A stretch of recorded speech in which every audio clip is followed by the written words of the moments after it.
ఈ ప్రభుత్వం వచ్చిన తర్వాత, కాంగ్రెస్ ప్రభుత్వం వచ్చిన తర్వాత వీళ్ళు పట్టించుకోకపోవడం వల్ల, ఒక ఫుల్ టైం మున్సిపల్ మంత్రి లేకపోవడం వల్ల, ఆజమాయిషీ లేకపోవడం వల్ల, పర్యవేక్షణ లోపం వల్ల, కాంట్రాక్టర్ యొక్క క్రిమినల్ నెగ్లిజెన్స్ వల్ల ఒక ప్రమాదం జరిగింది, పెను ప్రమాదం జరిగింది.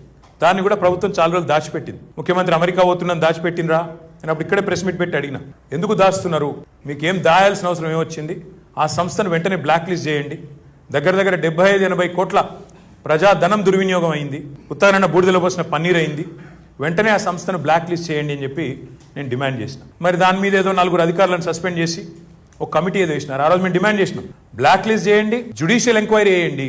వాళ్ళ కాళేశ్వరంలో మేడిగడ్డలో ఆడొక పర్యవర్తనేమో రాహుల్ గాంధీ వచ్చి హడావుడి చేసి మరి ఆగమాగం చేసి ఒక అంతర్జాతీయ ప్రమాదం మీద జరిగిపోయినట్టు మరి పెద్ద జ్యుడిషియల్ ఎంక్వైరీ చేసి కథ చేసిన 1,00,000 కోట్లు బుగ్గిపాలైందని మాట్లాడిండ్రు కదా.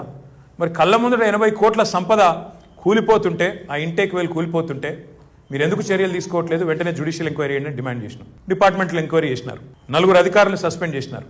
మరి ఈరోజు పేపర్లో వార్త వచ్చింది, ఇది కాంగ్రెస్ ఎమ్మెల్యే, చెన్నూరు కాంగ్రెస్ ఎమ్మెల్యే గడ్డం వివేక్ గారి కుటుంబం నడిపే పేపర్. దాని పేరు వెలుగు దినపత్రికలో వచ్చిన వార్త. ఇది వార్తలో చాలా స్పష్టంగా, చాలా డీటెయిల్గా రాసింది. వాళ్ళేం చిన్నగా రాయలేదు, చాలా పెద్దగా రాసింది. సుంకిశాల కాంట్రాక్టర్ పై చర్యలు ఏవి రాయడంలో చాలా ఇంట్రెస్టింగ్ ఏం రాసినారంటే, వీళ్ళు కొద్దిగా చదివి వినిపిస్తాను, వినండి దయచేసి. కాంట్రాక్ట్ సంస్థను బ్లాక్ లిస్ట్ లో పెట్టాలని విచారణ కమిటీ నివేదిక. ఇది మెయిన్ సబ్ హెడింగ్. మేము ఆ రోజు ఏదైతే డిమాండ్ చేసినామో, ఈ కాంట్రాక్ట్ సంస్థను వెంటనే బ్లాక్ లిస్ట్ లో పెట్టాలి, మెగా ఇంజనీరింగ్ అని బ్లాక్ లిస్ట్ లో పెట్టండి అని చెప్పి అధికారుల కమిటీ ఇచ్చిన నివేదిక అంటూ కాంగ్రెస్ శాసనసభ్యుడు గడ్డం వివేక్ గారి పేపర్లో ఈ రోజు పతాక శీర్షికలో రాసిన వార్త.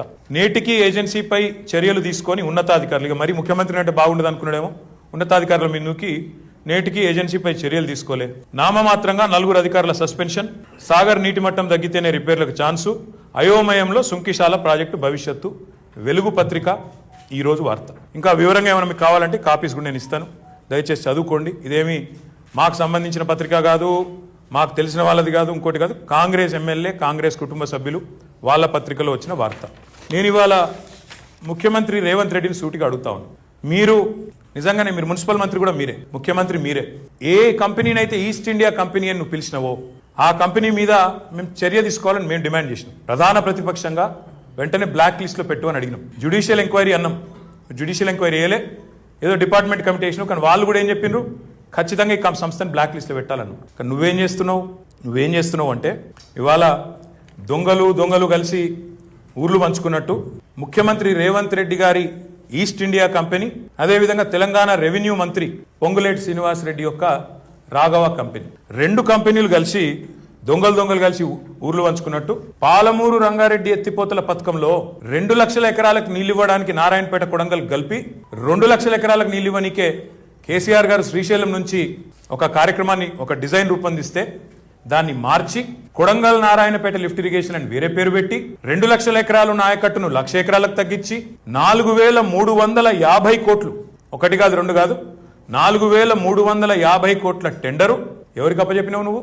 ఏ సంస్థనైతే ఇవాళ బ్లాక్ లిస్ట్ చేయాలని చెప్పి అధికారులు రిపోర్ట్ ఇచ్చిండ్రో ఆ సంస్థకు ఒక ప్యాకేజీ, ఇంకో సంస్థ రాఘవ కన్స్ట్రక్షన్ పొంగులేటి శ్రీనివాసరెడ్డి కంపెనీ. నేను ఇవాళ రేవంత్ రెడ్డిని సూటిగా అడుగుతా ఉన్నా, మీ అధికారులు, నీ కింద పనిచేసే అధికారులు, నీ డిపార్ట్మెంట్ మున్సిపల్ డిపార్ట్మెంట్లోని HMWS అధికారులు స్పష్టంగా రిపోర్ట్ ఇచ్చారు, వెంటనే బ్లాక్ లిస్ట్ చేయమని చెప్తా ఉన్నారు. నువ్వు ఈ సుంకిశాల ఘటనలో మెగాను బ్లాక్ లిస్ట్ చేయాలి. రెండోది, వెంటనే కొడంగల్ లిఫ్ట్ ఇరిగేషన్ పనులు రద్దు చేయాలి. ఎందుకు? ఇట్లాంటి సంస్థ ఏదైతే నాణ్యతా లోపాలతో, క్రిమినల్ నెగ్లిజెన్స్ తో ఇవాళ ఇంత పెద్ద ఎత్తున సంపద దుర్వినియోగం కావడానికి కారణమైందో ఆ కంపెనీకి, ఏ కంపెనీనైతే నువ్వు ఈస్ట్ ఇండియా కంపెనీ అన్నావు, ఏ కంపెనీనైతే నీ వర్కింగ్ ప్రెసిడెంట్ మాఫియా అన్నాడో వాళ్ళకి ఇవ్వడం వెనకాల ఉద్దేశం ఏందో ప్రజలకు చెప్పాలని చెప్పి కూడా నేను డిమాండ్ చేస్తా ఉన్నాను.